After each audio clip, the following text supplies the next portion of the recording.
Hi, it's Dean, CEO of Maverick here, and I'm joined with, or by, the illustrious Vasco. I've never been called illustrious. I've never used the word before, so I thought it would be cool to use it. No, brilliant. So we're talking about customer or client buying journeys. What does that mean to you? What does that mean for the customer? Vasco, in a B2B context, what do you think about B2B buying journeys? Well, one of the most important things about all of this is attraction. Attract your client to your product and to you. Because people buy from people, that becomes very, very important, especially if you are working on a platform like LinkedIn.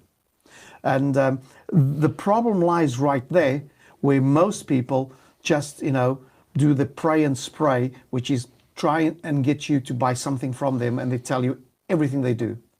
So instead of going into a land and expand technique, they're going into let's see what sticks. So land and expand is a principle that's been used in the consulting world. It's been used in lots of different businesses whereby you put a product into the market, people buy a relatively low value, and it opens almost a gateway to developing that relationship and increasing that client spend.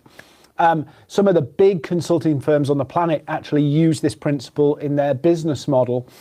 And what you'll find is, as you look at your own business and as you look at what goes on in the business and how customers come to you, there will be almost like a series of milestones that people go through.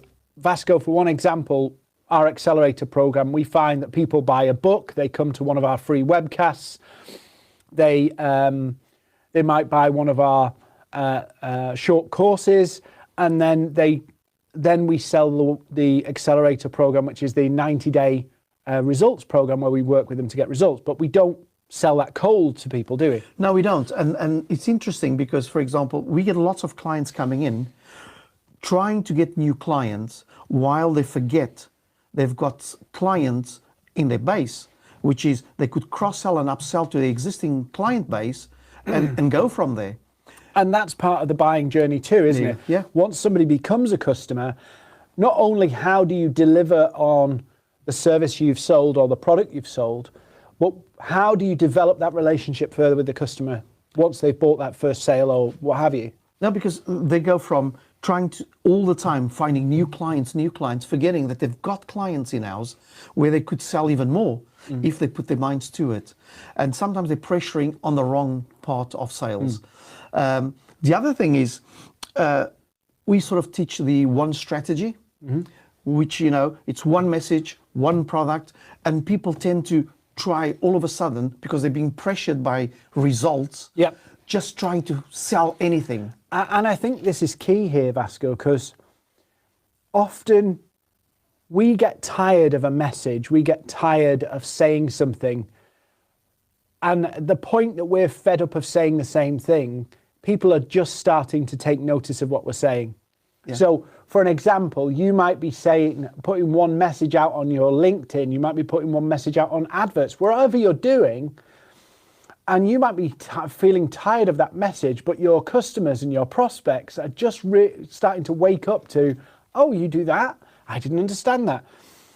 And sometimes what we forget, and the buying journey is actually part of the process of educating your customers and prospects in your value proposition. So not only do you just go, here's what we do and how we can help, they start to realize for themselves, they see it for themselves, that what you offer can add value.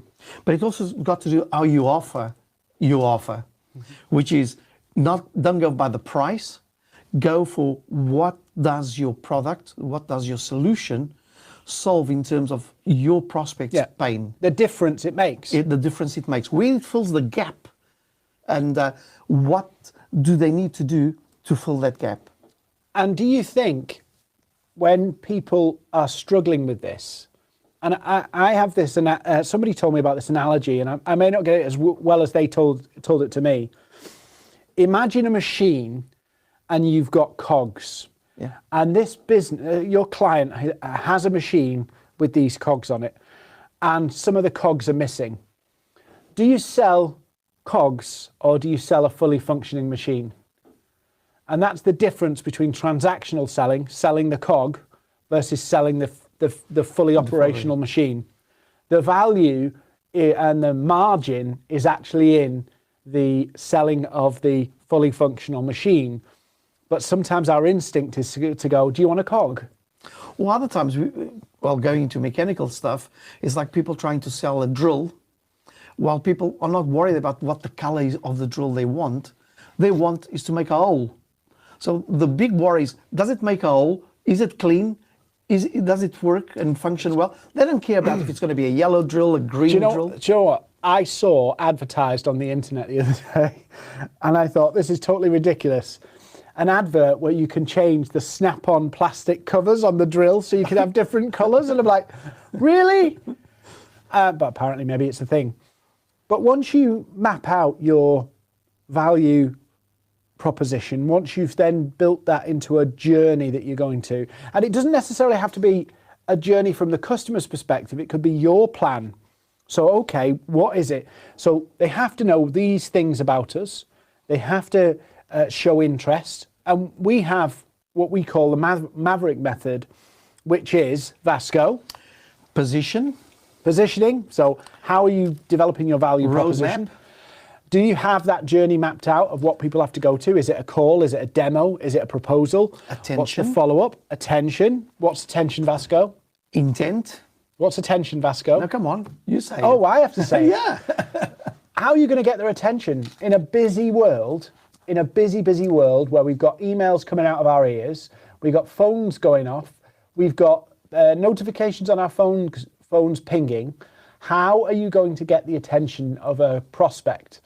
You have to be really smart, you have to be really focused, and it has to be relevant to them. So you have to have a plan. To become creative. Yeah, you have to have a plan to get attention, not just in visual terms, but in the messaging and the key points you want to make. And then you go into intent. Intent. So intent is something that we're really key on. What a lot of people are doing on LinkedIn and email and all of these channels is literally hitting people and saying, do you need this stuff? What you can do in your roadmap, which we mentioned earlier, or your buying journey, is build in places and milestones where you can get almost your prospects to show their hand, where they show you their cards a little bit and you can go, I now understand you have a need for this, which allows you to follow up more intelligently and in a more targeted way based on what they're resonating with, which is the intent. And then results. Results, yeah, simple. How much action? Are you going to put the action in? You'd be surprised. I was going to say to you, Vasco, you'd be surprised. But sometimes I am surprised. You won't. You'd be surprised how many people build these plans. And you know what I'm going to say next, right? What am I going to say next, Vasco? Implementation? Yeah, they don't do anything with them. Because there's the problem. 80% of the success of any project lies on the implementation.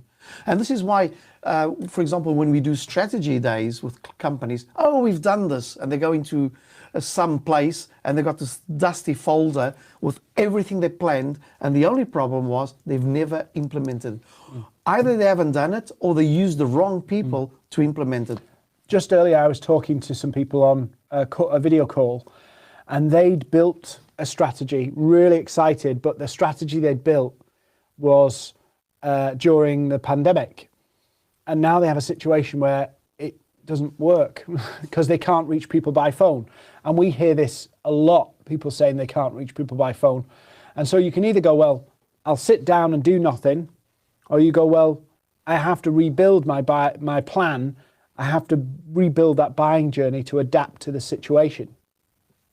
And there's lots of businesses that stumble on implementation because there's so many moving parts, things can go wrong. Because this is where it comes that, for example, we've got the do it with you service, which is autopilot, and people want to do it for you. They just, let someone else do it. So yes, this is what I want. You can't outsource business development, really, because if you're going to build a business and scale a business, you have to know how to grow it yourself. And we tell people, we can help, we can support, we can push you in the right direction, but you have to do that bit yourself. You have to take action yourself. And sometimes it becomes difficult because some of the people that are doing new business development, they are the CEOs and the MDs. They're so busy with the day-to-day things, and also they haven't got a proper business development hat on. They go, oh, I couldn't do this. Oh, I couldn't do that. Well, it's fascinating because if you're a business owner, you'll want to do your selling a bit differently to maybe a salesperson, because you need to obviously command respect and authority for your position in the business.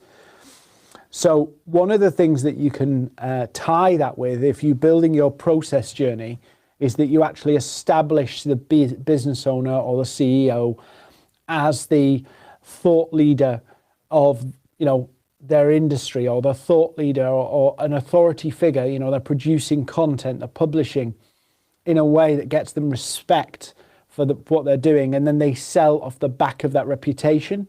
Yeah. Whereas a salesperson's more focused on pains and outcomes, and there is hybrids of the two.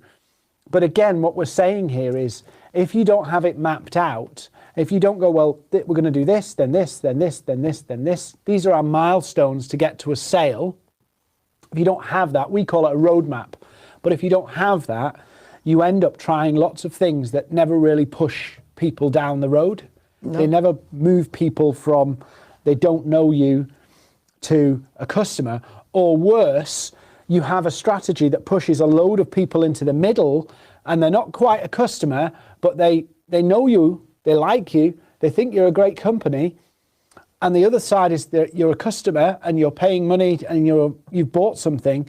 You could develop the wrong strategy or no strategy and end up with a whole load of people stuck in the middle.